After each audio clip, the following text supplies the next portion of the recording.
साथ बोलेंगे भारत माता की, भारत माता की, भारत माता की। ये सारे सीनियर ऑफिशियल्स और सेलर्स, मीडिया के मेरे मित्रों, देवियों व सज्जनों, वैसे मुलायम सिंह ने मेरी काफी कीमत आप लोगों के सामने बढ़ा दी है, जबकि देश में सेंट्रल कम्युनिटीज की कीमतें धीरे धीरे कम हो रही हैं।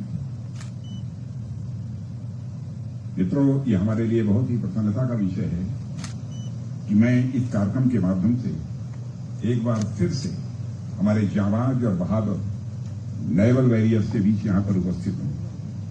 भारत की मैरीटाइम सिक्योरिटी में आपका कंट्रीब्यूशन तथा इंडियन ओशन रीजन में आपकी स्ट्रांग प्रेजेंस देशवासियों के लिए हमेशा भरोसे और एक विश्वास का विषय रही है।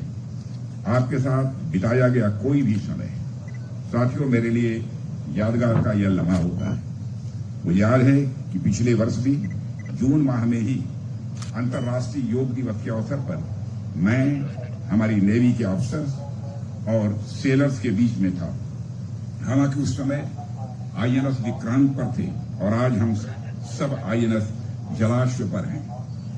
साथियों, जैसा कि आप सब जानते हैं कि माननीय प्रधानमंत्री श्री नरेंद्र मोदी के नेतृत्व में मुझे एक बार फिर से रक्षा मंत्रालय का दायित्व सौंपा गया है।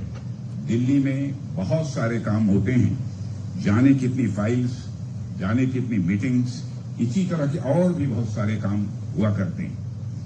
पर मेरा मन जाने क्यों बार बार आप लोगों के बीच आने का कर रहा था। जाने को तो मैं भारत देश की इतनी विशाल सीमा पर कहीं भी जा सकता था, पर मुझे लग रहा था मानो समुद्र की लहरें मुझे बुला रही हैं और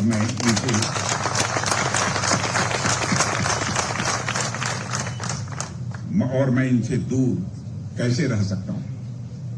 हिंदी के एक बड़े कवि हरिवंश राय बच्चन का नाम आप सबने सुना होगा। उन्हीं की एक कविता है, तीर पर कैसे रुकूं मैं, आज लहरों में निमंत्रण। मैं इस पंक्ति को मानो जी रहा था। जब लहरें मुझे निमंत्रण दे रही हूं तो मैं यहां आने से अपने आप को कैसे रोक सकता था। और इससे बेहतर शुरुआत भला मेरे लिए और क्या हो सकती थी कि मैं अपने नेवल वॉरियर्स के साथ इस कार्यकाल की शुरुआत कर रहा हूं। साथियों, पहली बार किए गए किसी काम का हमेशा एक अलग महत्व होता है।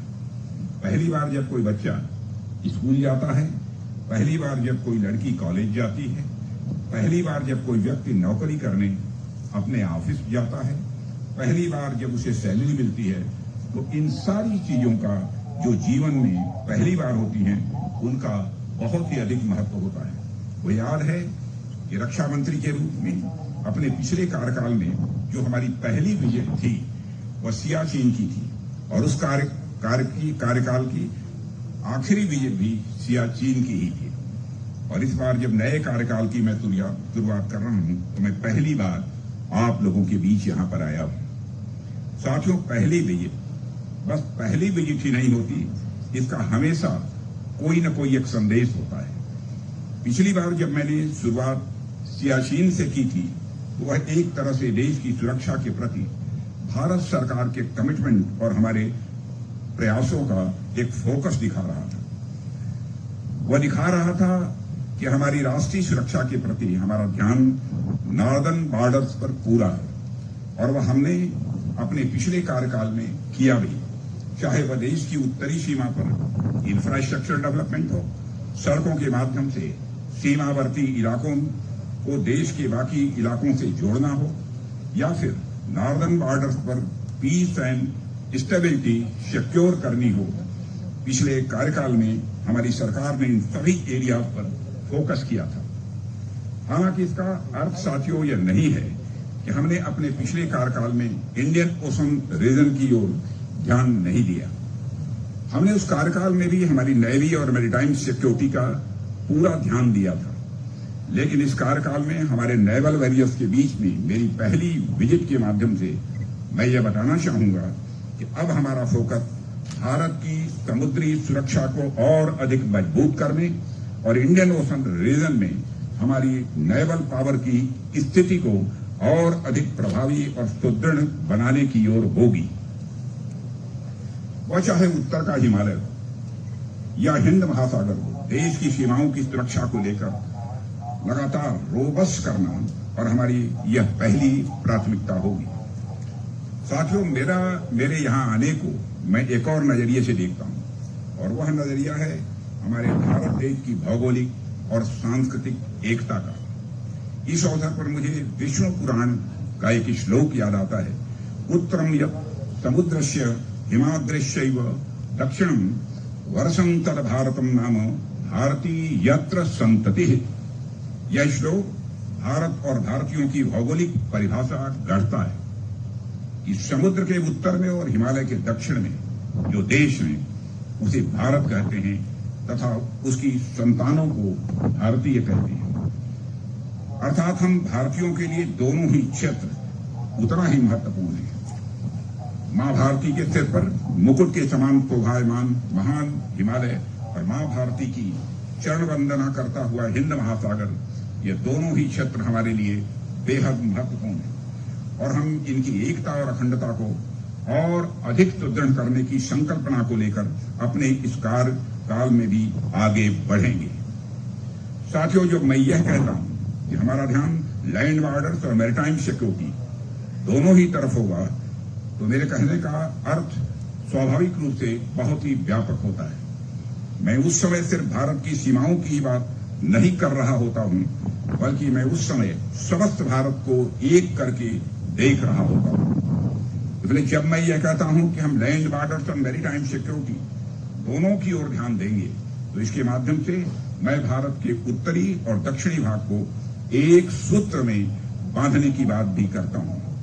साथियों, भारत भूमि इस मामले में सदैव भाग्यशाली रही है कि इस धरा पर हर युग में ऐसे लोगों ने जन्म लिया है जिन्होंने इस देश की सांस्कृतिक एकता को एक सूत्र में बांधने में कोई कसर नहीं छोड़ी है। आप सबने महर्षि अगस्त का नाम सुना होगा। उत्तर भारत में जन्मे यह अगस्त ऋषि ने दक्षिण भारत की न सिर्फ यात्रा की, बल्कि पूरे दक्षिण भारत के सांस्कृतिक मूल्यों पर यानी कल्चरल वैल्यूज पर अपनी छाप भी छोड़ी। बताते हैं कि आज भारत के दक्षिणी हिस्से में अनेक ऐसे पर्व और त्योहार हैं जिसे महर्षि अगस्त द्वारा ही शुरू किया गया था। उनका प्रभाव सिर्फ संस्कृति पर ही नहीं बल्कि युद्ध शैली तक पर भी माना जाता है। ठीक उसी प्रकार का उदाहरण जगतगुरु यानी आदि शंकराचार्य का भी आता है। भारत के दक्षिणी हिस्से में केरल के गांव में जन्मे शंकराचार्य न सिर्फ उत्तर भारत की यात्रा की, बल्कि वहां की संस्कृति, वहां की भाषा, वहां के दर्शन और वहां की धार्मिक मान्यताओं को भी उन्होंने प्रभावित किया। ऐसे अनेक उदाहरण साथियों भारतीय इतिहास में भरे पड़े हैं, जहां हमारे पूर्वजों ने समस्त भारत को एक सूत्र में पिरोने की भरपूर कोशिश की है। साथियों, भारतीय जनता की प्रतिनिधि के रूप में हमारी सरकार ने भी इस श्रृंखला को और अधिक आगे बढ़ाने का काम किया है।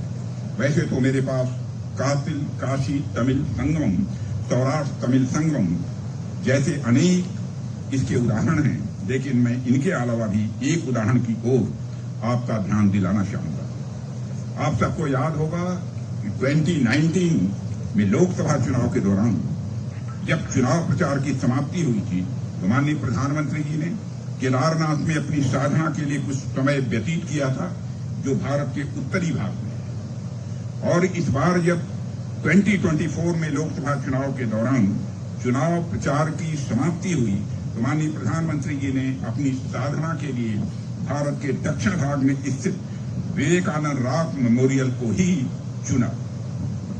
ऊपरी तौर पर देखने में यह दोनों ही कार्य साधारण लग सकते हैं, परंतु उनके मूल में वही बात है कि कैसे हम भारत के उत्तरी और दक्षिणी दोनों ही भागों को एक साथ लेकर चले। साथियों, उसी क्रम में आज जब मैं आपके बीच आईएनएस जलाश्व पर यहाँ उपस्थित हूँ, तो मैं इंडियन ओशन रीजन में भारत की भूमिका और इंडो पैसिफिक रीजन में हमारी प्रेजेंस को लेकर कुछ बातें भी आपसे मैं करना चाहूंगा। साथियों, भारत का नेशनल इंटरेस्ट उसकी मैरीटाइम सिक्योरिटी से बेहद घनिष्ठ रूप से यह जुड़ा हुआ है। हमारी मैरीटाइम सिक्योरिटी की मजबूती हमारे देश की सॉवरेनिटी की मजबूती की यह पक्की गारंटी है। इंडियन नेवी की बढ़ती स्ट्रेंथ हमारी मैरीटाइम बॉर्डर की सिक्योरिटी को यह इंश्योर करती है।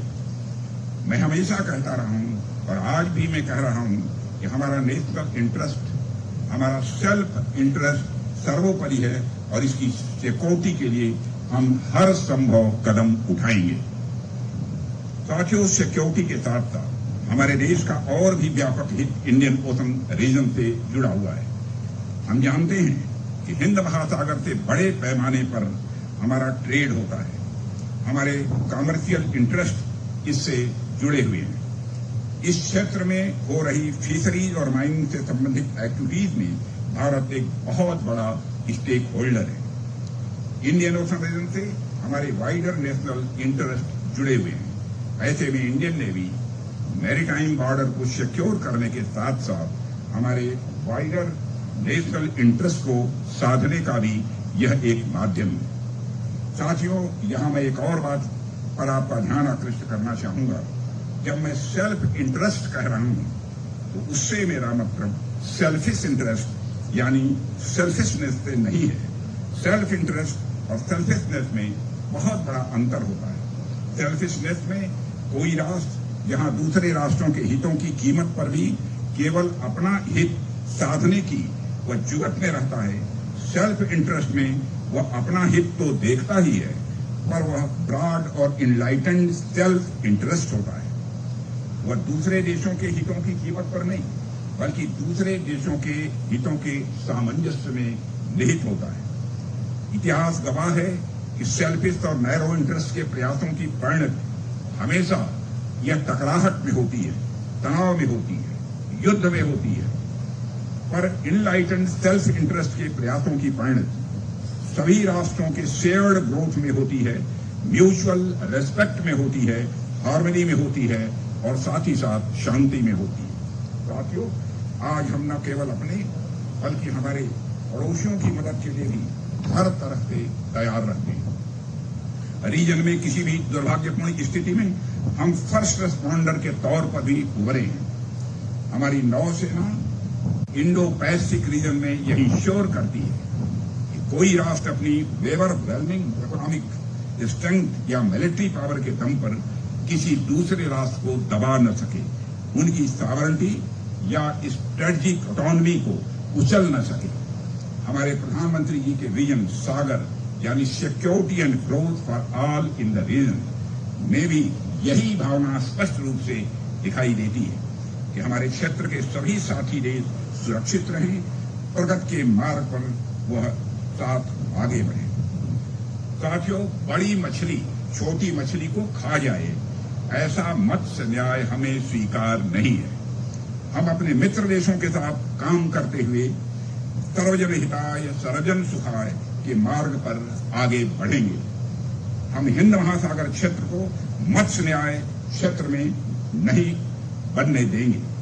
मेरे सेलर साथियों, देश को आपके ऊपर पूरा भरोसा है, देश को आपके ऊपर गर्व है और देश को आपसे बहुत बड़ी उम्मीदें भी हैं। पिछले कुछ समय में देश ने अभूतपूर्व तरक्की की है। इसके पीछे आपका बहुत बड़ा योगदान है। पिछले कुछ समय में देश ने अंतर्राष्ट्रीय स्तर पर अनेक बड़े निर्णय लिए हैं, उसके पीछे आपका ही भरोसा है। पिछले कुछ समय में देश ने दुनिया पर अपनी नई और एक गहरी छाप भी छोड़ी है, जिसके पीछे आपका दमखम है। इसका एक उदाहरण मैं आपके सामने यहाँ रखना चाहूंगा। अभी अभी 2-3 माह पहले ही मार्च के अंतिम में इंडियन नेवी ने अरेबियन सी में एक साहसिक रेस्क्यू ऑपरेशन चलाकर 23 पाकिस्तानी नेशनल्स को सोमाली पायरेट्स के कब्जे से मुक्ति दिलाई थी। इसके बाद पाकिस्तानियों द्वारा इंडिया जिंदाबाद का नारा लगाया गया था। उसको देखकर किसी भी भारतीय का सीना चौड़ा होना यह स्वाभाविक है। इसका श्रेय भी यदि किसी को जाता है तो हमारे देश की इंडियन नेवी को इसका श्रेय मैं देना चाहता हूं। दुनिया भर में यह बात नोट की गई कि रीजन में फंसे हुए लोग कहीं के भी हों, पर बात जब मानवता की आती है तो हमारी नेवी पहली पंक्ति में खड़ी मिलती है। यही हमारे मूल्य हैं और यही हमारे विचार हैं और यही हमारे संस्कार हैं। साथियों, हम सबके लिए एक गौरव का विषय है कि हिंद महासागर क्षेत्र में हमारी नौसेना की वजह से न सिर्फ सुरक्षित व्यापार संभव हो पा रहा है, बल्कि इस पूरे रीजन में पीस और प्रॉस्पेरिटी को भी स्वाभाविक रूप से बढ़ावा मिल रहा है। इंडो पैसिफिक रीजन में free navigation, rules based order, anti piracy और पीस एंड स्टेबिलिटी सिक्योर करना हमारे सबसे बड़े उद्देश्यों में से एक है और आप सभी अफसर सेलर साथी ही इसके कर्ता धर्ता हैं। साथियों, हम अपनी बढ़ती शक्ति के साथ साथ सिर्फ इस क्षेत्र में ही नहीं बल्कि पूरी दुनिया में शांति स्थापित करने के लिए पूरी तरह से संकल्पित हैं। हम चाहते हैं कि freedom of trade and commerce यह सदैव बना रहे। दुनिया के अलग अलग देशों के बीच अबाध व्यापार यह सुनिश्चित हो। हमारी बढ़ती शक्ति का उद्देश्य है कि हम रूल्स बेस्ड वर्ल्ड ऑर्डर को सुनिश्चित करें। हमारी बढ़ती शक्ति का उद्देश्य है कि हम हिंद महासागर तथा हिंद प्रशांत क्षेत्र में इलीगल एंड अनरेगुलेटेड फिशिंग को भी रोकें। हमारी नौसेना की बढ़ती शक्ति इस क्षेत्र में नारकोटिक्स व ह्यूमन ट्रैफिकिंग को भी रोक रही है। हमारा सशक्तिकरण इस क्षेत्र में न सिर्फ पायरेसी को रोकने के लिए पूरी तरह से प्रतिबद्ध है, बल्कि हम इस पूरे क्षेत्र को शांत व समृद्ध करने के लिए भी पूरी तरह से कमिटेड हैं। साथियों, आप लोगों की ताकत हमारी डिप्लोमेसी को और अधिक सशक्त कर रही है। एक कहावत है, diplomacy without arms is like music without instruments. मुझे पूरा विश्वास है कि हमारे इस उद्देश्य की प्राप्ति में भारतीय नौसेना इसी प्रकार अपनी प्रभावी भूमिका का सदैव निर्वाह करती रहेगी। साथियों, आज भारतीय नौसेना लगातार सशक्त हो रही है और नेवी के पीछे जो इंडस्ट्रियल इंफ्रास्ट्रक्चर चाहिए वह भी धीरे धीरे काफी समृद्ध हो रहा है। हमारे शिपयार्ड बढ़ रहे हैं, हमारे एयरक्राफ्ट कैरियर्स बढ़ रहे हैं और हमारी नेवी नई ताकत के रूप में उभर कर सामने आ रही है। साथियों, हमने पिछले कार्यकाल में भी इस दिशा में प्रयास किए हैं और हम अपने इस कार्यकाल में भी अपने उन प्रयासों को और तेजी देने की भरपूर कोशिश करेंगे। साथियों, एक बात और कहकर मैं अपनी बात समाप्त करूंगा। इसे मैं अंत में इसलिए कह रहा हूं क्योंकि मेरी नजर में यह सबसे महत्वपूर्ण बात है।